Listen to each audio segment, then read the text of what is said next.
성경에 그리스도인을 파수꾼으로 표현했습니다. 파수꾼은 깨어 지키는 자를 말합니다.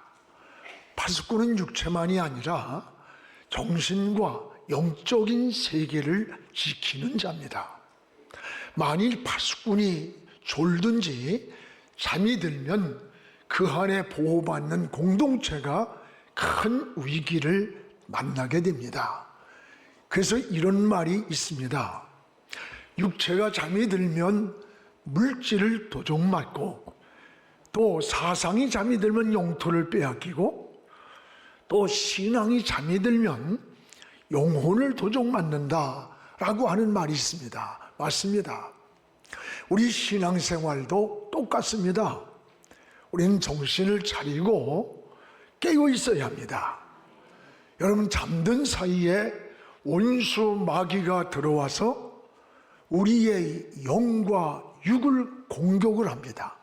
그리고 파괴를 합니다. 그래서 성경은 그리스도인은 파수꾼이다라고 했어요. 파수꾼은 정신을 차리고 깨어있는 자입니다. 우리 그리스도인은 세 가지 파수꾼이 되어야 합니다. 하나는 신앙을 지키는 파수꾼입니다. 여러분, 주님의 말씀도 잠들 때 원수가 가라지를 덧부리고 갔다라고 하셨어요. 또 여러분, 가정을 지키는 또 하나는 파수꾼입니다. 21세기의 위기는 가정의 위기입니다.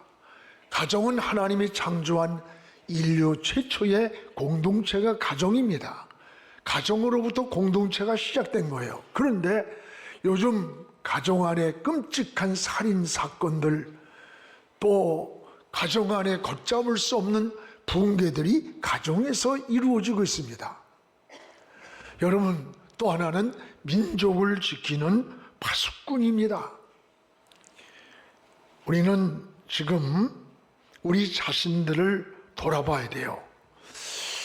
우리는 지정학적으로 늘 분쟁이 있는 나라입니다. 그래서 수천 년의 역사 가운데 늘 침범을 받고 싸움이 있었어요. 특히 지금은 남북 분단에서 북한은 핵을 보유하고 있고, 언제든지 버튼 하나 누르면 상상할 수 없는 민족적 불행이 우리에게 다가옵니다. 그럼에도 불구하고 우리 사람들이 안보에 대한 불감증에 빠져 있어요. 여러분, 안보는 정치 문제나 경제 문제가 아닙니다. 안보는 생존과 관계된 문제예요. 내 나라, 내 조국을 누가 우리를 지켜주겠어요? 여러분, 미국이나 일본이나 중국이나 러시아가 우리를 지켜주는 거 아닙니다. 요즘 우크라이나 전쟁을 보면서 어려움이 오니까 젤렌스키 대통령이 미국에 와서 원조와 도움을 요청하는데 냉정하게 내치는 것을 보면서, 야, 힘이 없기 때문에 그래요. 저라고 비참하잖아요. 원래 여러분, 우크라이나는 핵을 보유한 나라입니다. 우방이 지켜준다고 해서 이 핵을 포기하고, 근데 힘이 없어요, 지금은. 그러니까 비참한 거야. 개인이나 사회나 가정이나 나라나 힘이 있어야 되는 거야. 이 나라도요, 정치인들, 경제인들, 사회 모두가 우리 정신을 차리고 국민이 하나가 돼야 됩니다. 오늘 말씀에 사람들이 잘 때라는 말씀이 있어요. 사람들이 잘 때 원수가 곡식 가운데 가라지를 덧뿌리고 갔다. 이 가라지를 뿌리고 간 시간이 여러분, 사람들이 잠들 때라는 거예요. 가라지란 뭐예요? 독불이에요. 이 팔레스틴 지역에 이 가라지가 많이 서식을 합니다. 그런데 이 독이 들어가지고 먹으면은 구토를 일으키고 설사를 하고, 심하면 목숨까지도 잃게 되는 아주 무서운 이 독성을 가진 보리가 바로 이 가라지입니다. 그 종들이 와서 주인에게 보고를 합니다. 주인이요, 곡식을 씨를 뿌렸는데 아니 이 곡식 가운데 가라지가 생겼다고 하니까 주인이 하는 대답이 원수가 와서 그렇게 하였구나. 원수가 그렇게 했구나. 원인을 주인은 이미 알고 있었습니다. 여러분, 우리가 살고 있는 이 세상에도 마치 독보리와 같은 가라지가 우리 마음에도 뿌려지고 우리의 가정에도 뿌려지고 사회에도 뿌려지고 전 인류에게도 뿌려지고 있다는 것을 알아야 돼요. 주님은 이것을 싹 뽑아버리고 싶었지만 곡식까지 뽑힐까봐, 곡식이 다칠까봐 추수 때까지 기다리신다는 말씀이에요. 여기 곡식이 다칠까봐, 이 곡식은 오늘 우리 그리스도인들, 하나님의 자녀들을 말하는 거예요. 그러면 우리가 오늘 해야 할 역할은 뭐냐?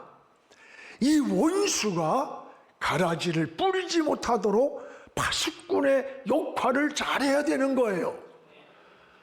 여러분, 잘 깨워서 지켜서 이 원수인 악한 원수가 가라지를 뿌리고 가지 못하게 지키는 것, 이게 우리가 해야 할 역할이라는 거예요. 그러면 언제 이런 위기가 찾아왔느냐? 언제? 오늘 25절에 이렇게 말씀합니다. 우리 같이 읽겠습니다. 사람들이 잘 때에 그 원수가 와서 곡식 가운데 가라지를 덧뿌리고 갔더라. 여기 두 가지가 나옵니다. 사람들이 잘 때라는 말과 원수가 잘 때 찾아왔다는 거예요. 올여름 잠들 때 원수가 찾아온 거예요. 오늘 사람들이 잠이 들 때 원수가 곡식 가운데 가라지를 덧뿌리고 갔다는 사실이에요. 여러분, 잠이 든 틈을 이용해서 원수가 침투해 들어온 거예요. 잠이 들었다는 말이 뭡니까?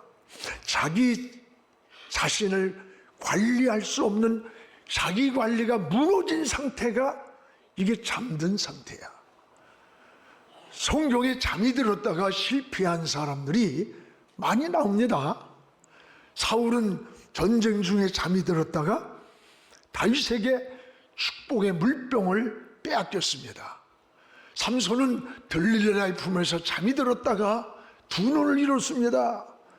제자들도 깨어있을 시간에 잠이 들었다가 주님을 버리고 도망하며 후회하는 신앙이 되었습니다.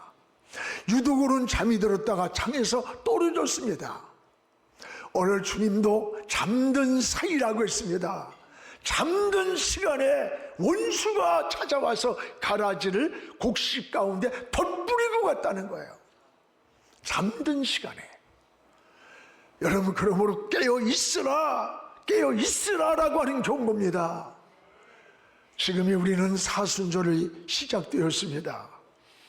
주님을 깊이 생각하면서 영적으로 잠을 깨우는 그런 신앙이 되었으면 좋겠어요. 신앙은 두 가지가 깨어 있어야 영적 생활이 무너지지 않고 승리합니다. 하나는 기도입니다. 여러분, 기도는 마치 호흡과 같아요. 건강한 사람은 이 호흡하는 게 정상이에요. 그런데 건강이 무너진 사람에게 가장 힘든 건 뭐냐? 호흡이 안 되는 거야. 그래서 산소호흡기를 끼고 그래도 안 되면 생명이 떠나는 거예요. 우리 신앙도 똑같습니다. 건강한 사람은 영적 호흡이 건강하게 이루어지는 거야. 그래서 규칙적인 기도 생활이 있고 정해진 기도 시간은 굉장히 중요한 거예요. 여러분, 아무리 바쁘다 할지라도 우선순위는 기도 시간에 두세요. 사람이 밥은 일주일 굶으로 살지만 호흡하지 않고는 죽는 거야. 기도는요, 꼭 눈을 감고 하는 것만 아니에요. 여러분, 하루 시작할 때 출근하는 시간에 운전대를 잡고 마음으로 눈 뜨고 기도하세요. 여러분, 하나님께 눈을 뜨고 기도하세요. 그렇다고 교회에서 다 기도할 때 눈 뜨고 있으면 곤란하고, 성경은 뭐 눈을 꼭 감아야 되는 게 아니라 잡생각 안 들어오니까 눈을 감고 기도하는 게 집중이 되는 거지. 그건 무슨 꼭 감모도 되고 뜨고 해도 괜찮아.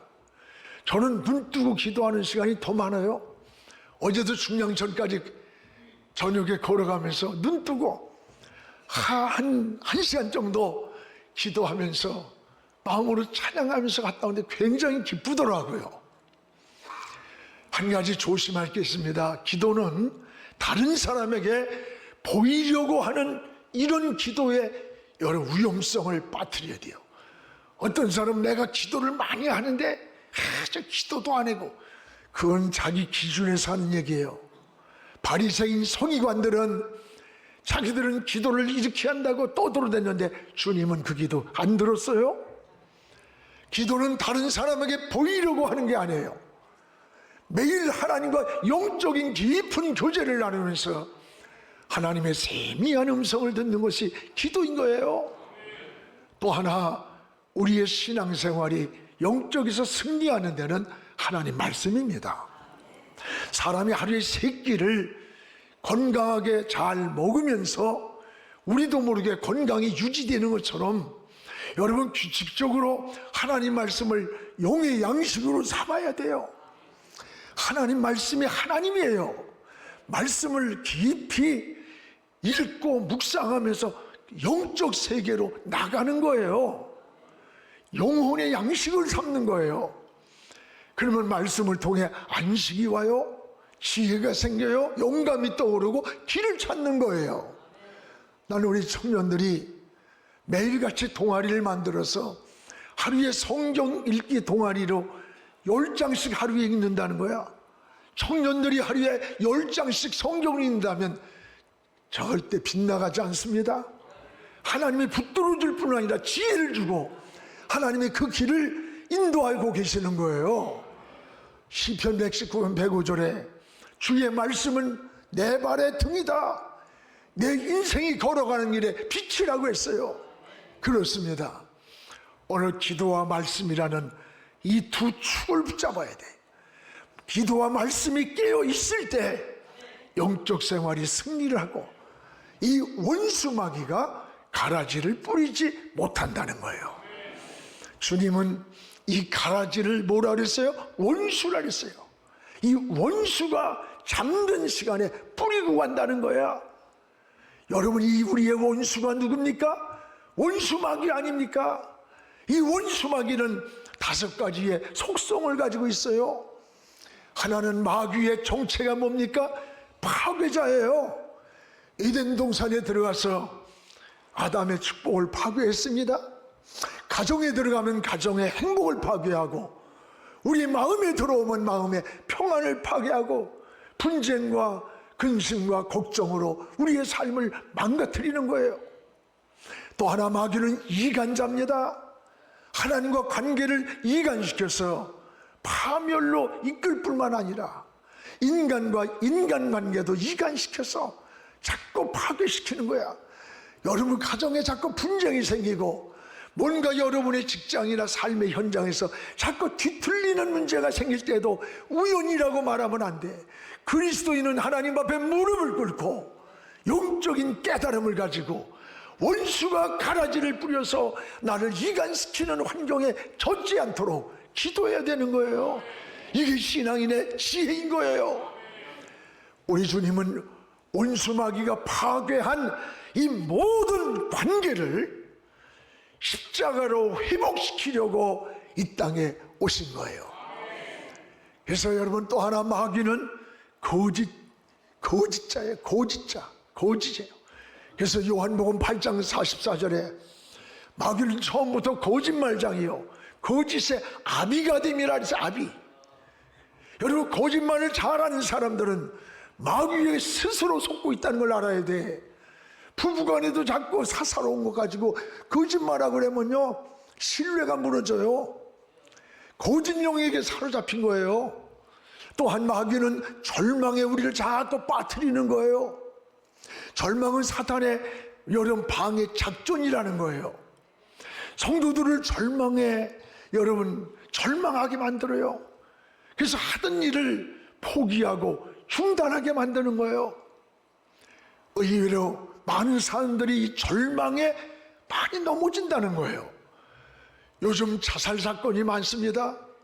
최근 빈번히 발생하는 이런 자살들이 사실은 그 결과가 절망의 표현이며 결론이 자살로 간다는 거야.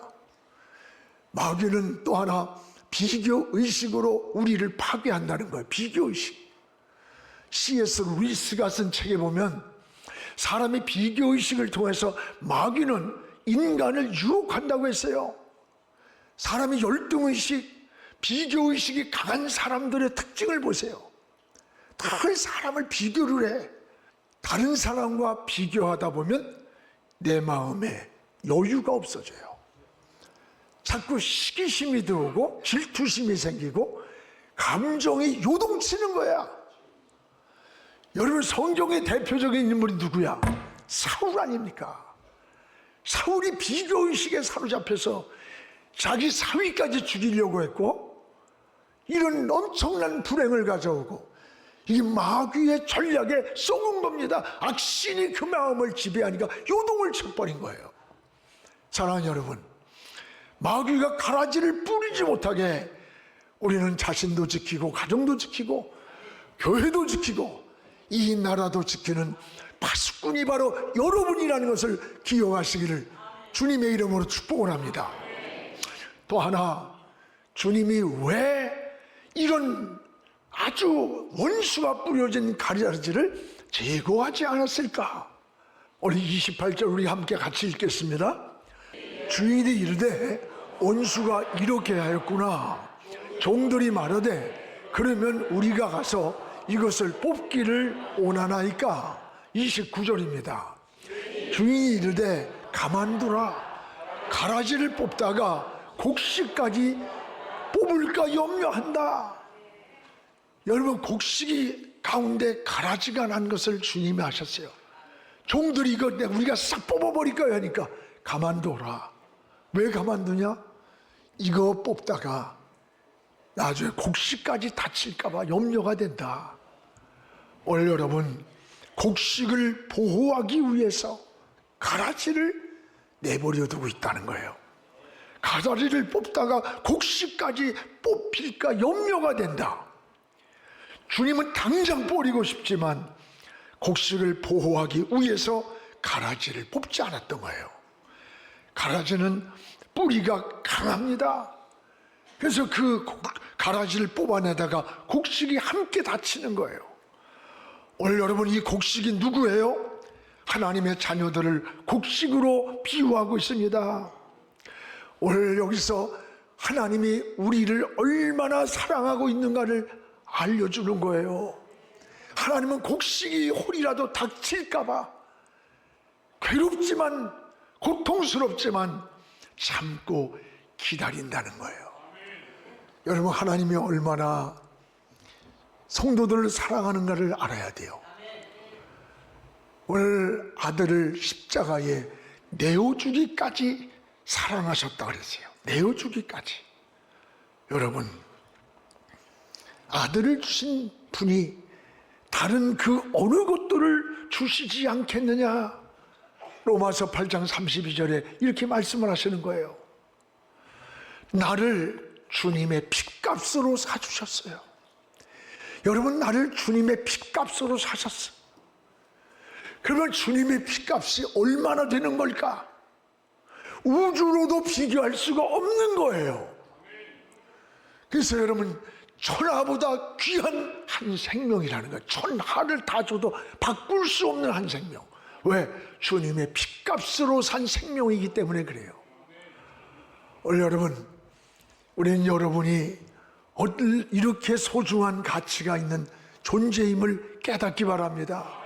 그래서 감사한 마음으로 삶을 용기 있게 살아야 합니다. 여러분의 형편과 처지가 어렵다고 낙심하지 마세요.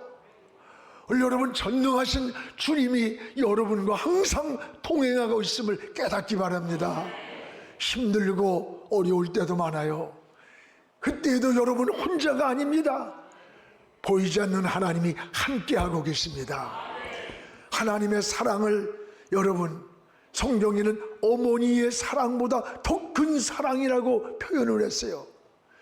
저는 이 이사야 말씀을 읽을 때 어느 날 굉장히 은혜를 받았어요. 이사야 49장 15절 우리 한번 같이 읽겠습니다. 여인이 어찌 그 젖 먹는 자식을 잊겠으며 잊을 수 없다는 거예요. 자기 태에선 난 아들을 긍휼히 여기지 않을 수가 없다는 거죠. 그들은 혹시 잊을지라도 나는 너를 잊지 아니할 것이라. 다시 한번 띄워보세요. 성경 구절을. 여러분, 젖 먹는 자식을 잊겠느냐? 잊을 수 없어요.